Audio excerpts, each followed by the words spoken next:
30,000 కోట్ల స్కామ్ చేసిన అబ్దుల్ తెల్గి గురించి ఈ వీడియోలో తెలుసుకుందాం. స్టార్టింగ్ లో అబ్దుల్ తెల్గి కర్ణాటకలో ఒక ఫ్రూట్ సెల్లర్ గా ఉండేవాడు. తర్వాత కొన్ని రోజులు పనిచేయడం కోసం సౌదీ అరేబియాకు వెళ్ళాడు. అండ్ అక్కడి నుండి రిటర్న్ వచ్చిన తర్వాత అబ్దుల్ తెల్గి లేబరర్స్ ను గల్ఫ్ కంట్రీస్ కు పంపేందుకు ఫేక్ పాస్పోర్ట్స్ అండ్ డాక్యుమెంట్స్ ని యూజ్ చేసి పంపే ఇమిగ్రేషన్ స్కామ్ ను స్టార్ట్ చేశాడు.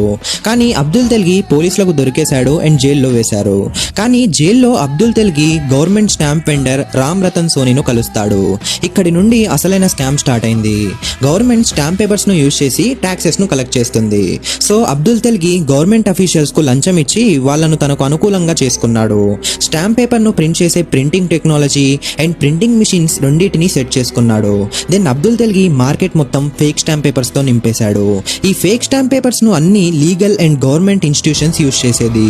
తెల్గి యొక్క ఈ fake stamp paper scam India యొక్క మల్టిపుల్ స్టేట్స్ లో నడిచేది అండ్ నియర్లీ 10 years వరకు నడిచింది.